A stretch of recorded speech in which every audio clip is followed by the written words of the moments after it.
The heavy padlock on the mini fridge clanked against the metal door. The sound echoed through the cold, dark bedroom like a gunshot. Sarah stood frozen in the doorway, her lungs burning. The sour smell of rubbing alcohol and stale fever sweat filled her nose. On the narrow bed, her 68-year-old father-in-law, Thomas, gasped for air. His chest heaved beneath a thin blanket. His lips were dry and cracked. Sarah dropped her bag, rushed to his side, and pressed her palm against his forehead. It felt like hot iron. "Thomas, can you hear me?" she whispered. He only moaned, his eyes glassed over.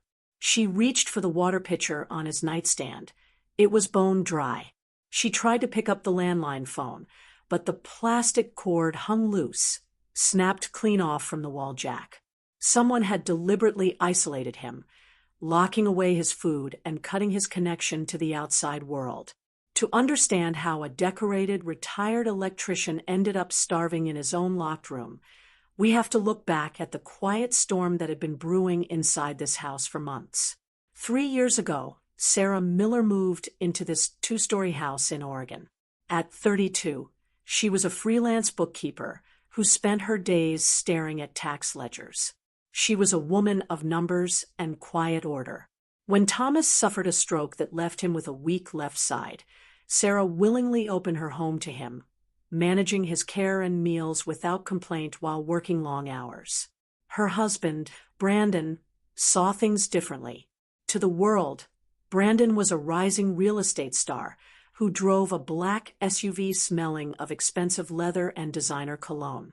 But at home, Brandon was a wall of ice. He used cold silence as a weapon. For months, he ignored Sarah completely, gliding past her in the kitchen like she was made of glass. If she asked about bills or his father's checkups, he looked straight through her or turned up his phone volume.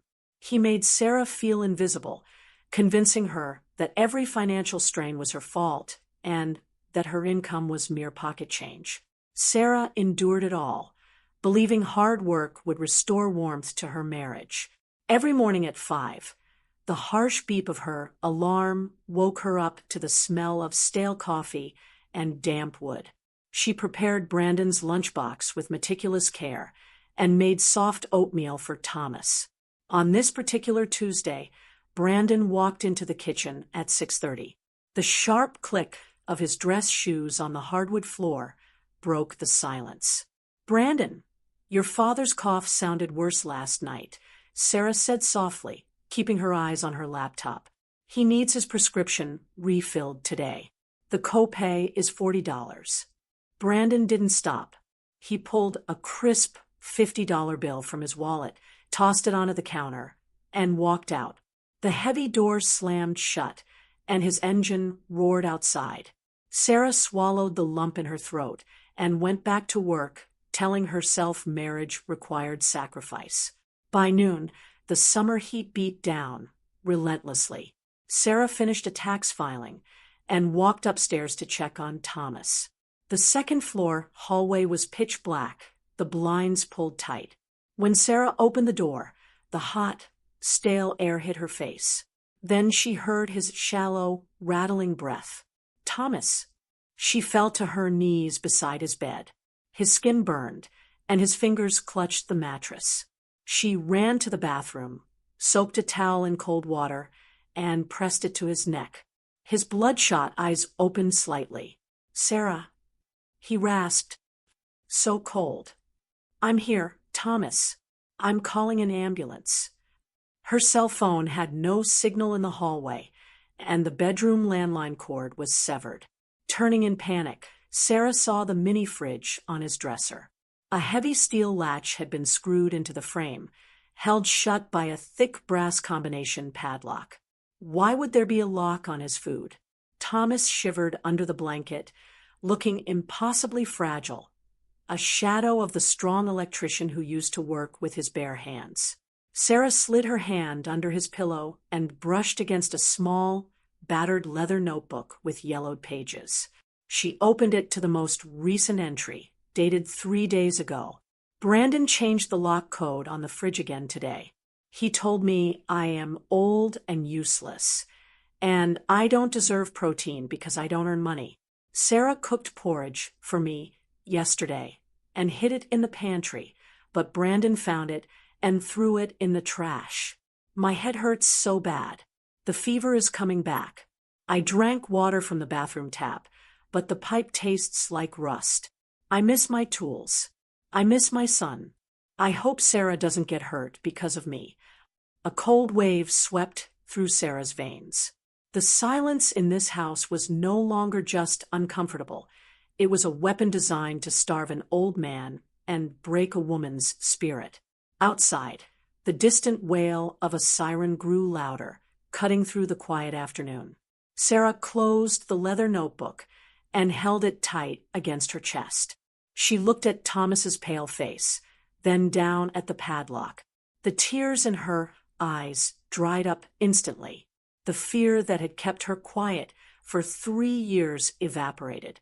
She stood up straight in the dark bedroom, her posture rigid, and her hands steady. The time for waiting and hoping was over.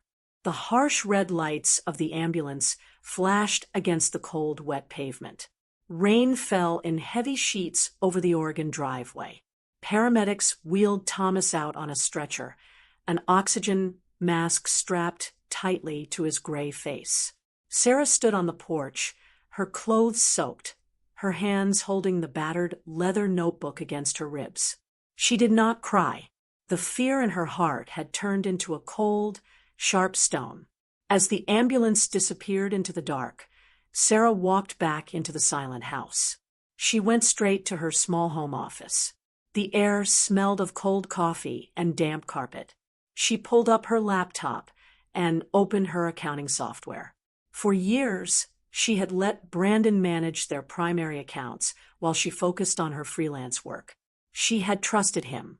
Now, her accountant's mind took over. She detached her emotions and focused entirely on the numbers. Sarah accessed the bank's online portal. 6 months ago, Brandon had removed her name from their joint checking account. Sarah opened the transaction history and began a deep audit going back 2 full years. She cross-referenced every withdrawal, transfer, and charge. The numbers told a brutal story. Over 18 months, exactly $45,000 had been drained from Thomas's retirement savings and Sarah's personal freelance earnings. Automated transfers moved funds directly into a private account under the name of Vanessa Vance. Sarah searched the name online. Vanessa was a glamorous commercial real estate agent who posted photos on social media, designer Chanel handbags, luxury spa weekends, and dinners at high-end steakhouses. Sarah kept digging. She pulled up Thomas's credit report. Her stomach turned. Brandon had forged his father's shaky signature on 3 separate personal loan applications. He had listed Thomas's annual income as $62,000 from a non-existent business. The total debt accumulated in Thomas's name was $22,000, with an additional $8,400 charged across 2 maxed-out credit cards. The final piece of evidence came from a local pawnshop receipt buried in Brandon's desk drawer. 5 months ago, Brandon had sold Thomas's complete set of DeWalt power tools, the tools Thomas had used for 35 years as an electrician, for a mere $1,200. Brandon had taken everything: his father's dignity, his health, his money, and his memories. The heavy front door clicked open. The sharp smell of expensive cologne filled the hallway before Brandon even stepped into the room. He walked in, shaking rain off his black umbrella. He looked at Sarah sitting behind her laptop, her face pale under the fluorescent light. "Why is the front door unlocked?" Brandon asked, his voice flat and annoyed. "And where is my father? His room is wide open." Sarah closed her laptop lid with a soft click. "He is in the intensive care unit. He has severe pneumonia and advanced malnutrition." Brandon did not flinch. He adjusted his silk tie in the hallway mirror. "He is 68 years old, Sarah. Old people get sick. You panic over everything." "You locked his food, Brandon. Sarah said, her voice quiet, steady, and razor-sharp. You stole his pension. You forged his name on loans. I have all the bank statements. Brandon stopped. He turned around slowly. His eyes narrowed, turning as cold as ice. He did not deny it. He did not apologize. Instead, a slow, cruel smile spread across his face. He walked toward her desk and leaned over, placing both hands on the wooden surface. Listen to me very carefully, Sarah, Brandon whispered, his breath smelling of bourbon and peppermint. You won't do a damn thing. If you call the police or file for divorce, you will leave this house with nothing. And more importantly, you will lose Chloe. Sarah's breath hitched. What are you talking about? Chloe is 18 now, Brandon sneered. She is about to go to college. Do you really think you have any legal rights over her? You aren't her mother, Sarah. You never were. You were just the woman who took her in. 18 years ago, Sarah's older sister had died in a car accident, leaving behind an infant girl. Sarah had brought the baby home, raising Chloe as her own daughter. I signed the adoption papers, Sarah said, her hands trembling under the desk. Check the county records again. Brandon scoffed. The adoption was never finalized in your name. Legally, she was placed under my guardianship. You have zero biological connection to her. If you ruin my reputation, I will cut Chloe off completely. I will cancel her tuition payments. I will kick her out of this house. He turned on his heel and walked upstairs, leaving Sarah alone in the dark office. The next morning at 7, Sarah sat in a private consultation room at genetics testing labs. The room smelled faintly of disinfectant. A geneticist in a white coat placed an envelope on the table. Inside were the results of a discreet paternity test Sarah had ordered 2 weeks prior, using hair samples collected from Chloe's hairbrush and Brandon's razor. Sarah opened the flap. She skipped past the medical jargon down to the final line at the bottom of the page. Probability of biological paternity, 0%. Brandon was not Chloe's biological father either. He had lied for 18 years. He had used a fake legal loophole to keep Sarah trapped in a cage of gratitude and fear. Sarah held the paper in her hands. Outside the window, the rain had stopped. The morning sun broke through the heavy gray clouds, casting a sharp, golden light across the room. The paper in her hands did not feel like a tragedy. It felt like a key. The chain that had bound her to Brandon Miller for over a decade had finally snapped. She put the test result inside her leather folder, stood up, and walked out into the light.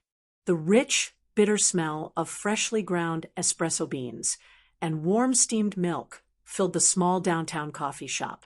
Rain streamed down the tall glass windows, blurring the bright neon streetlights outside.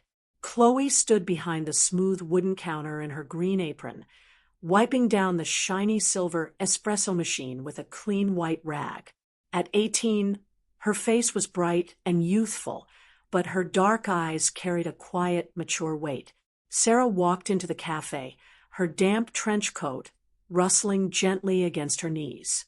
She picked a quiet corner table away from the noisy front doorway. Chloe finished her evening shift, untied her apron, and brought 2 steaming ceramic mugs of black coffee to the table. Sarah placed a smooth manila folder on the table between them. She did not open it right away. She sat in silence for a moment, looking at Chloe's face, tracing the soft jawline and warm, expressive eyes that had belonged to her late sister. Chloe, Sarah said softly, her voice steady and clear. We need to talk about who we are to each other. Sarah opened the folder. She slid the official lab results across the table, along with a yellowed newspaper clipping from 18 years ago, an obituary for Sarah's older sister. Chloe looked down at the genetic report. She did not gasp. She did not cry out in shock. Instead, a long, quiet sigh escaped her lips. She reached across the small table and placed her warm hand directly over Sarah's cold, nervous fingers. "I've known for 5 years, Mom," Chloe whispered softly. Sarah blinked, completely stunned. "You knew." "I heard Brandon talking on his phone in his study when I was 13, Chloe said, her voice tight with suppressed anger. "He was laughing with a friend, boasting about how he kept you trapped in this marriage because you thought you owed him for taking me in. But I also knew who stayed up with me when I had high fevers. I knew who worked late nights doing bookkeeping, so I could go to summer camp. Blood didn't make you my mother. Your love did. You are my only real mom." Chloe reached into her canvas tote bag and pulled out a small spiral-bound notebook with a plastic cover. She pushed it across the table toward Sarah. "Brandon thought I was just a clueless kid who didn't notice things," Chloe said, her dark eyes flashing with fierce determination. "For 2 years, I kept track of every time he brought that woman Vanessa to our house while you were out meeting clients. I filmed him through the hallway door when he locked Grandpa's fridge.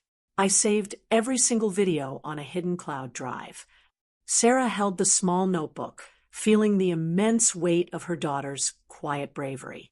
The time for hiding in the shadows was officially over.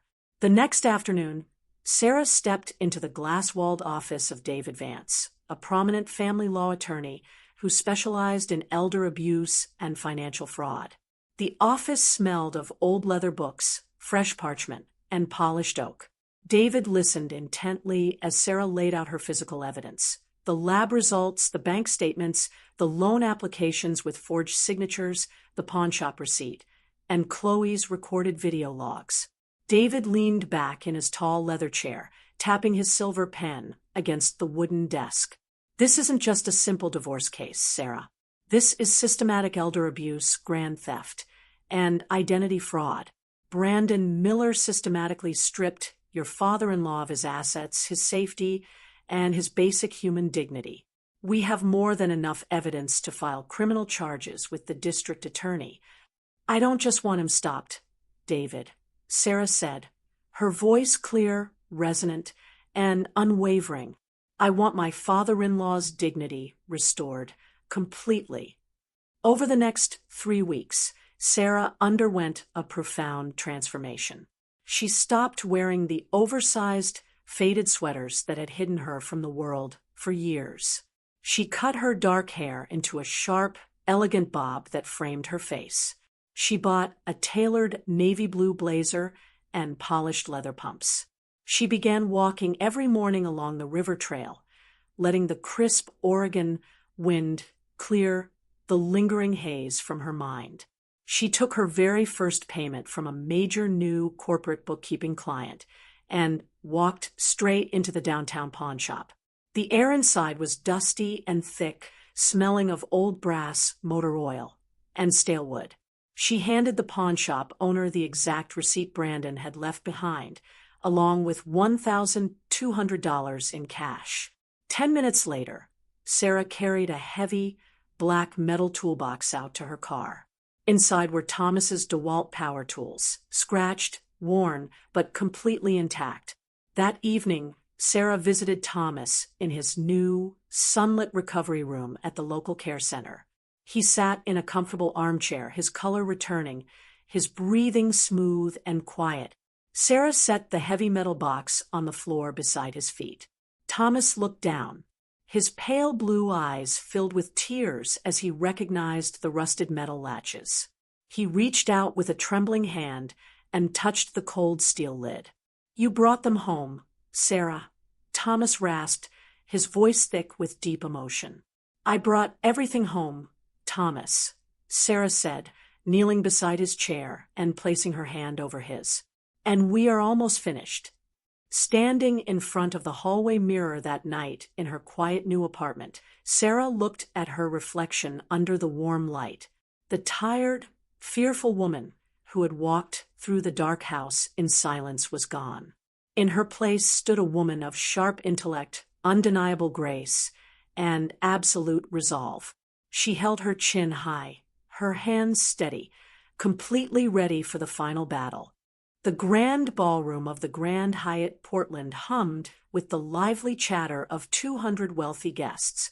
Crystal chandeliers hung from the high ceiling, casting brilliant, prismatic light over round tables dressed in silk white linen. The air smelled of expensive perfumes, fresh-cut white lilies, and roasted prime rib. High-end real estate developers, local politicians, and media reporters mingled near the polished marble bar, their laughter bouncing off the tall glass walls. Brandon stood near the center stage, wearing an Italian wool tuxedo that fit his frame perfectly. His hair was slicked back, and his gold cufflinks glinted brightly under the chandeliers. Next to him stood Vanessa Vance, wearing a backless emerald green evening dress and a heavy diamond necklace that sparkled aggressively under the spotlight. She held a crystal flute of champagne, laughing loudly at a joke made by a local news producer. This was Brandon's dream event, a lavish Sweet 18 celebration for Chloe. But Chloe was merely his backdrop. He had spent months planning this night to showcase his wealth, secure a major commercial development contract, and project the image of a devoted, successful family man. He had bought a designer Vera Wang gown for Chloe, spending thousands of dollars stolen directly from his father's pension savings. In a quiet corner near the entrance, Sarah walked into the ballroom. She wore a tailored charcoal gray suit with sharp, clean lines. Her short bob was styled with absolute precision. Beside her stood Chloe, wearing a simple, elegant dark blue silk dress that Sarah had bought her, flatly refusing to wear the stolen Vera Wang dress hanging in her closet. Walking slowly between them was Thomas, dressed in a sharp navy blazer, his hair neatly combed, his posture dignified and proud despite his weak leg. Sarah's sharp eyes swept the room. She spotted David Vance, her attorney, standing near the back tech booth, giving her a subtle, knowing nod.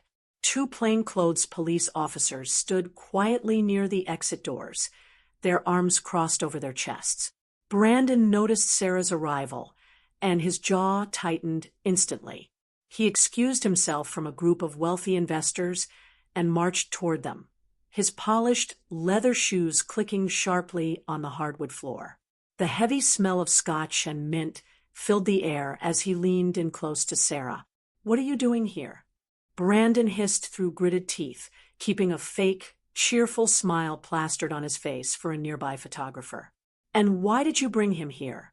He belongs in a medical facility, not at a high society event." "He is your father, Brandon," Sarah said, her voice dropping into a quiet, icy register that cut through the noise. "He has every right to be here for his granddaughter's milestone birthday." "And look at what Chloe is wearing," Brandon sneered, glaring at his daughter with contempt. "I bought you an expensive designer dress. You look like a cheap office worker." Chloe looked Brandon dead in the eye, her chin held high and unwavering. "I wear what my real mother bought me, Brandon." Before Brandon could respond, the master of ceremonies stepped up to the main microphone on stage. The heavy speakers hummed with a brief burst of audio feedback. "Ladies and gentlemen, welcome to this wonderful evening," the announcer's voice boomed across the ballroom. "Please give a warm round of applause for our generous host, Mr. Brandon Miller, as he steps up to say a few words about his beloved family." The crowd applauded loudly. Brandon adjusted his silk tie, smoothed the front of his jacket, and flashed a brilliant, practiced smile. He turned away from Sarah and strutted toward the stage with absolute confidence. He took the chrome microphone, looking out over the sea of wealthy faces, flashing cameras, and recording phones. Vanessa stood at the front row, holding up her smartphone to record him, blowing him a subtle kiss. Brandon cleared his throat, his voice oozing with fake warmth and deep emotional theatricality. "Thank you, everyone, for coming tonight," Brandon began, his voice echoing clearly through the grand hall. "Family is the true foundation of everything I do. As a father, there is no greater joy than watching your child grow into a strong, beautiful young woman. Everything I have worked for, Every sacrifice I have made has been for my family." From the back of the room, Sarah stood beside Thomas and Chloe. She reached down and gripped Thomas's hand. Thomas squeezed back, his fingers steady, warm, and strong. Sarah looked across the room at David near the control booth. She gave him a single, clear nod. Brandon raised his champagne glass high to the crowd. "So please, join me in raising a glass to my wonderful daughter, Chloe, and to the eternal bond of a loving family." The crowd began to raise their glasses. But before Brandon could take a sip, the bright chandelier lights suddenly dimmed to a dull murmur. The cheerful background music cut out abruptly, replaced by a low, static hum that vibrated through the floorboards.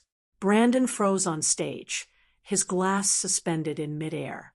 He looked up at the giant 4K LED screen behind him, expecting to see a heartwarming photo slideshow of Chloe's childhood. Instead, the screen flickered violently and turned pitch black. Sarah stood near the back in trance, her arms folded across her chest, her face calm, cool, and completely unreadable. The trap was set. The curtain was about to rise on the absolute truth. The massive 4K LED screen behind Brandon flickered once, twice, and then imploded into life with blinding, vivid clarity. The high-definition audio system in the grand ballroom boomed, sending a sharp, terrifying vibration through the souls of 200 wealthy guests. The air, thick with the scent of expensive perfume and prime rib, froze instantly. Brandon turned around on stage, his champagne glass still frozen in his hand, a confident smirk still resting on his face. He expected to see a polished, heartwarming video montage of Chloe smiling in her childhood years. Instead, a crystal-clear video recorded from a smartphone played on the screen. The video showed a dimly lit hallway with peeling wallpaper. The camera zoomed in on a man in a tailored suit standing outside a dark bedroom door. It was Brandon. The camera captured his face clearly under the harsh yellow hallway light as he reached into his jacket pocket, pulled out a heavy brass combination padlock, and snapped it shut onto a metal latch installed on a mini fridge. In the video, an old man's shaky, breathless voice echoed from inside the dark room. "Brandon, please, just a little milk. My chest burns." On screen, Brandon did not even turn around.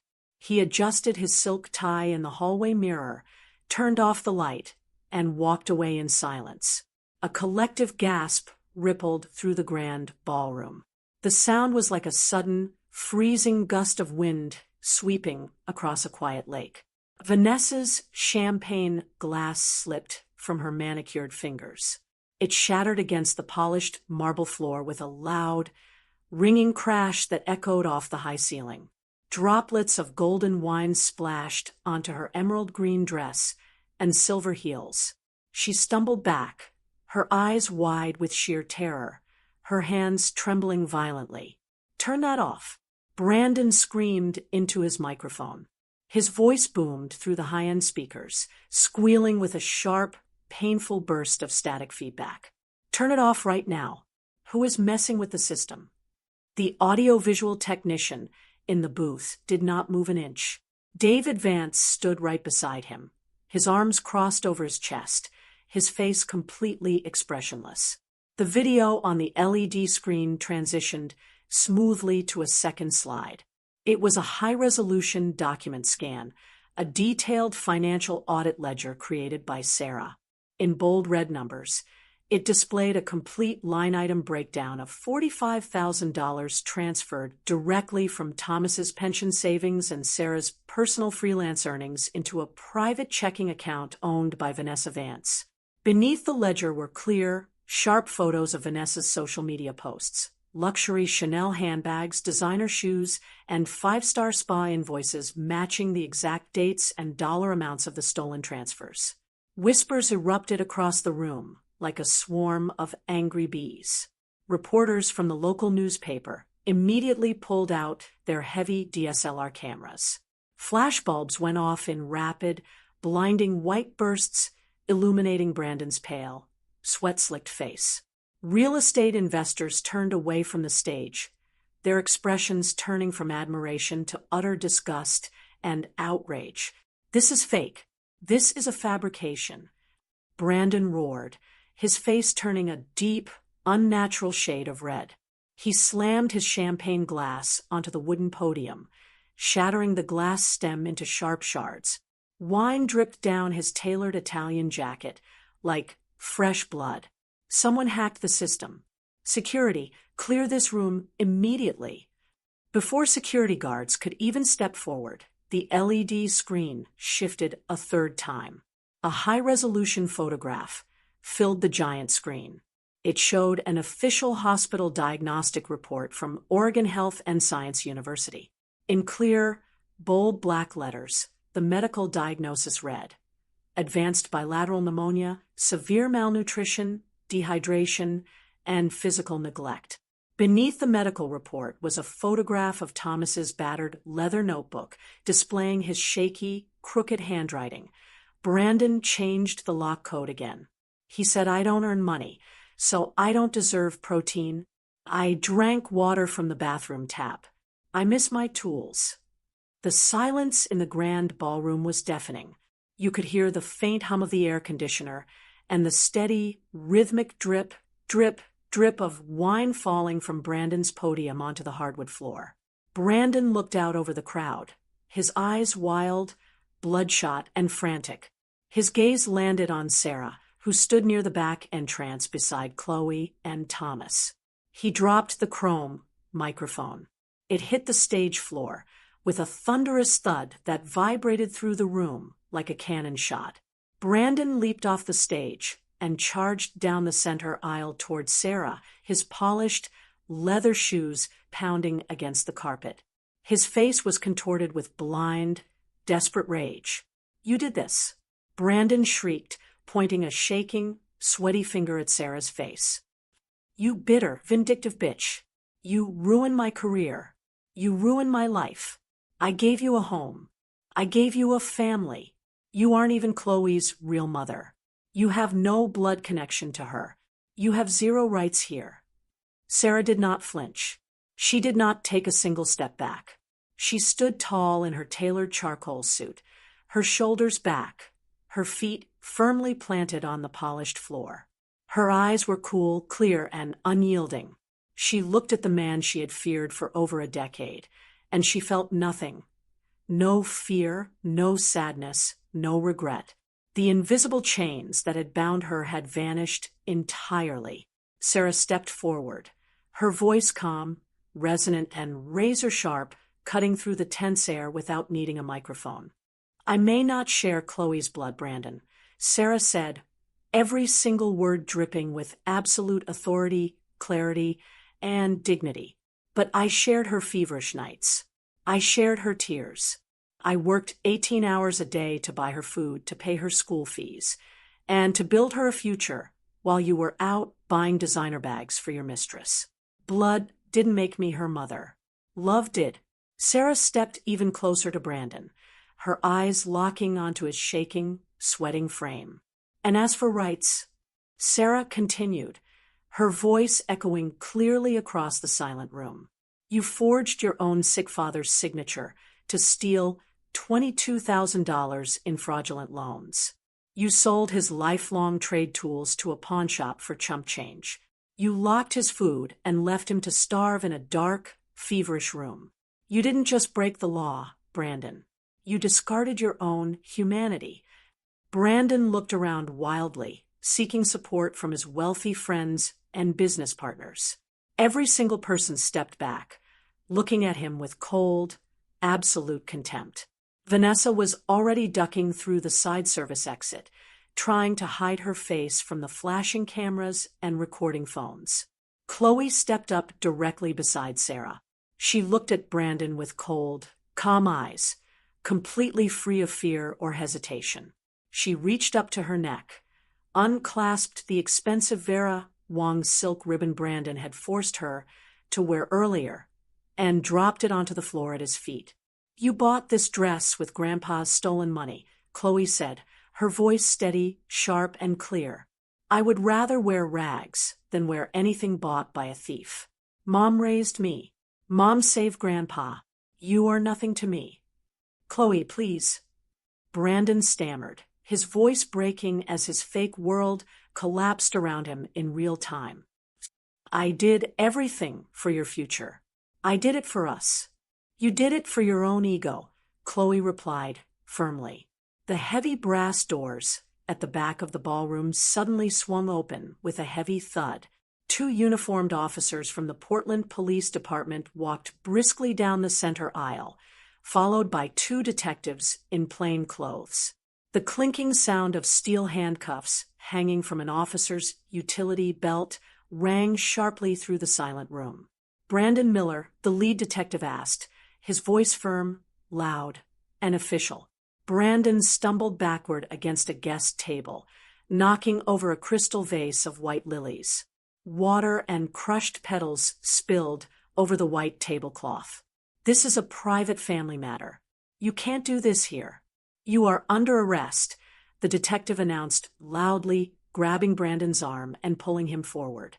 You are charged with elder abuse and criminal neglect under Oregon Revised Statute 124.100, grand theft in the first degree, and felony identity fraud. The officer pulled Brandon's arms behind his back. Click, click. The cold steel handcuffs locked tightly around his wrists. Get your hands off me. Do you know who I am? Brandon screamed, twisting violently against the officer's grip. Sarah, tell them it's a mistake.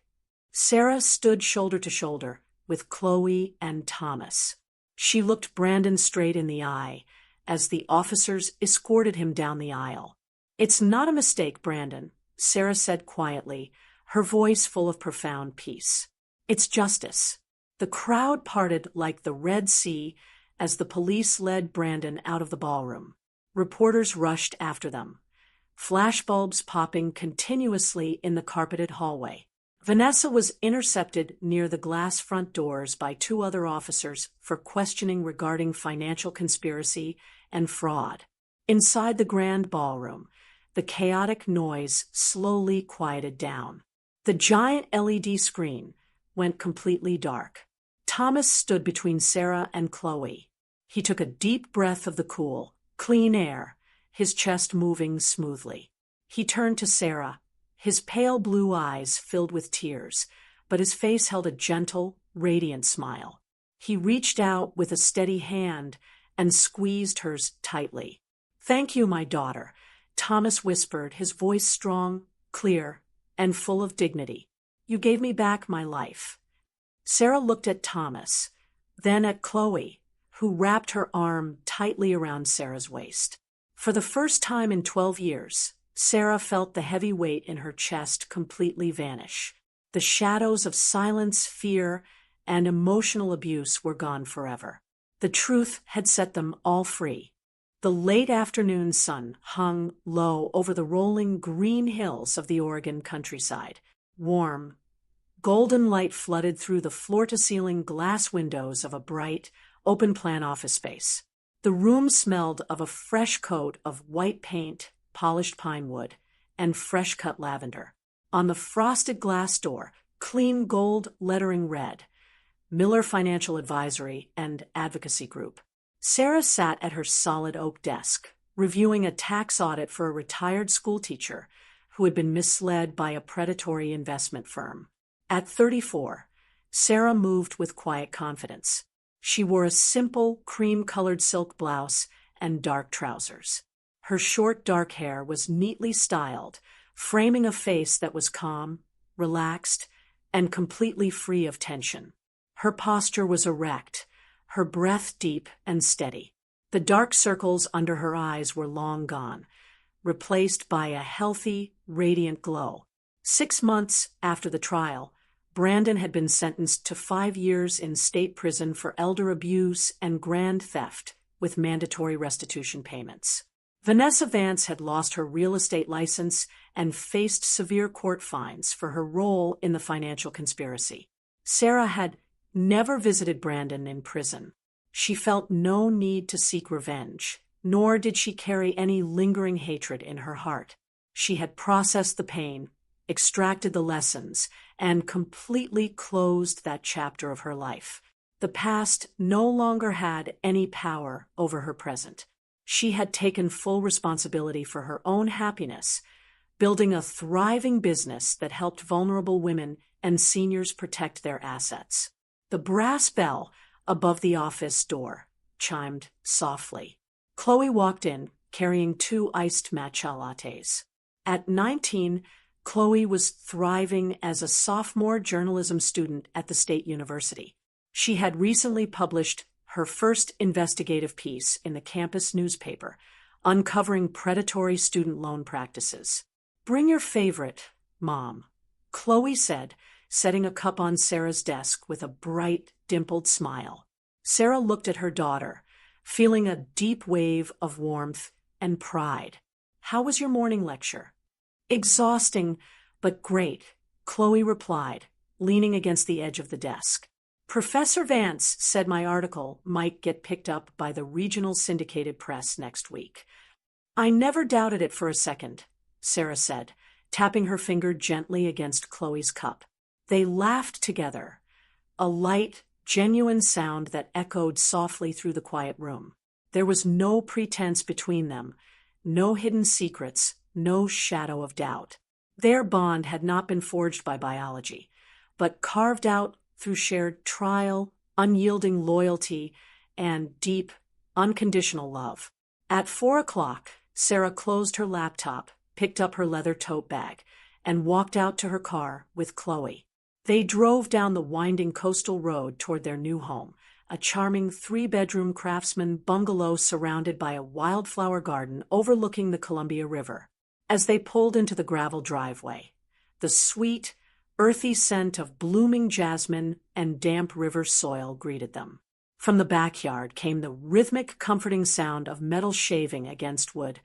SHHH-gay, SHHH-gay, SHHH-gay. Sarah and Chloe walked around the side of the house toward the sunlit workshop. Thomas sat at a sturdy wooden workbench under the shade of an old oak tree. His health had fully returned. His cheeks were rosy, his arms strong and steady.